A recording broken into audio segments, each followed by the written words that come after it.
As tends to happen when you are a writer, I get a lot of questions about writing craft and story craft, and I don't really like to touch on those very often because I find most writing advice is very prescriptive. I don't think there's any one right or wrong way to do things, so anything I ever say, I always try to begin by explaining it's just my personal opinion, not just as a writer, but also as a reader. But I've had a lot more questions about writing lately from people around me, so I thought I would at least talk about one thing that came up, and that is the most important question that I always ask myself whenever I am writing. It is an unbelievably simple question, but it is probably the most important question to ask when I am trying to put together a cohesive book that people will enjoy. And that question, very simply, is why?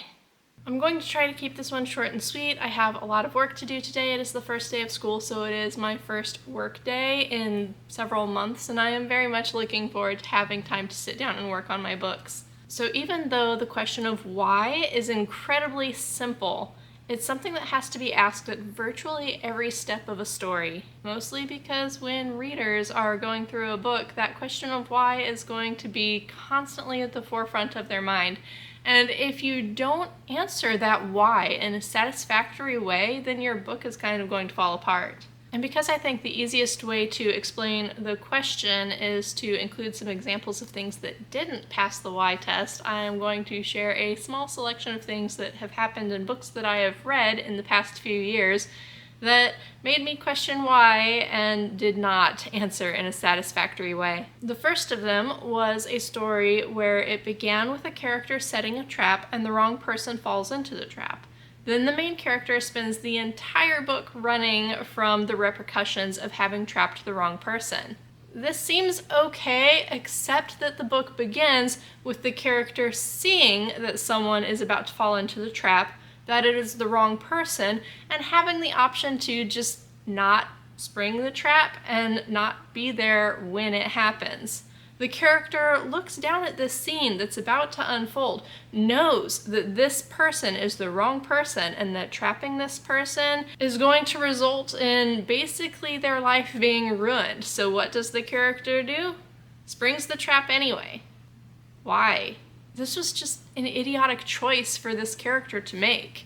Even if the trap sprang without them there was no reason for the character to stick around and follow through with the rest of the plan. Why don't you just hightail it out of there and not be there to get in trouble? Unfortunately, the entirety of this story hinged on this character making this horrible decision, knowingly deciding to spring the trap on the wrong person. None of the rest of the book could have happened without this. And unfortunately, the plot needs it is a terrible answer for the reason why. I think what bothered me most was this was like a traditionally published bestseller, so there was no reason that an editor should have looked at this and been like, oh yeah, that's totally fine. Obviously, we want characters to have agency over their situations. We like it when the plots are driven forward by the characters' actions, but you have to have a logical reason for those actions, or it's just gonna fall apart and not be a very satisfying story. Anytime your only answer to the why is, well, I don't have a story without this, that's not a very good answer, and that's not going to give you a satisfying book. Another one I read a couple years ago had a character who got a visit from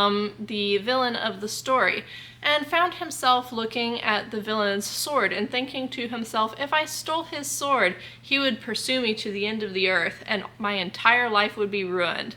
What do you think he did? Why would you do that? Why would you throw away your entire life and endanger everybody you cared about to steal a sword you don't even want from a dude you don't like? Fully knowing that he is going to spend the rest of his life hunting you down because you stole his sword. That makes no sense whatsoever. So why did this happen? really it was just backstory for the actual main character, which was the son of the character that did this thing. So the story is actually following the repercussions that the son has to deal with because his father stole this sword. But there was never any explanation given for why he would steal the sword. We even see the father several more times throughout the story, but there's never any better explanation given for why he did this. So pretty much anytime I sit down to outline a story, that's always at the forefront of my mind. Every time I write an index card with my plot beats on it, I'm asking myself, why is this happening? And the answer cannot be because the plot needs this to happen. There has to be a reasonable foundation for every choice that I am making.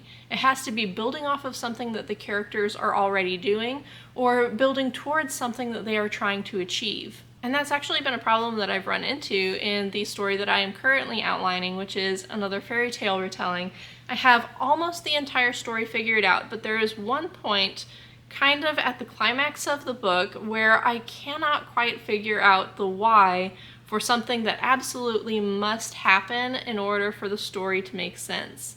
It would be really easy for me to just say, well, it's that way because it has to be that way, or I won't have a story, but that's not going to be satisfying, and that's going to make my plot so weak that it'll unravel if you pull out a single thread. I don't want my stories to be like that. I want them to be complicated and nuanced. I want the characters' actions and reactions to make sense even if you don't agree with them.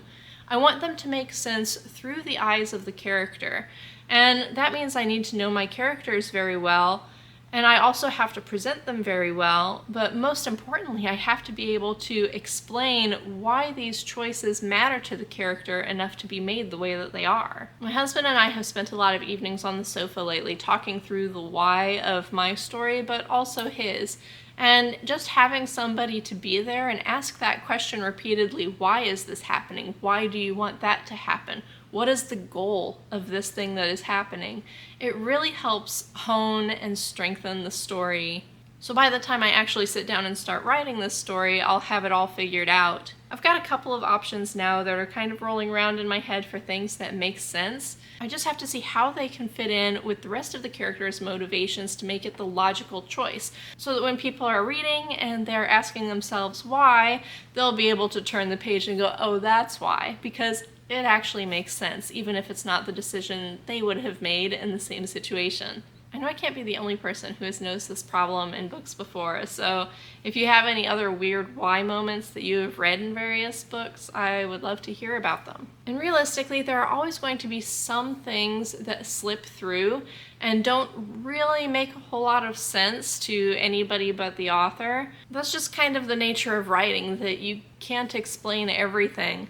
But you should at least be able to explain the main kickoff points for your story. So I guess that's the best advice that I can give. If it's pivotal, if it's something that changes the entire course of the story, you really need to be able to answer the question of why. But that's it for this time. Thank you for joining me, and I will see you next time. Bye!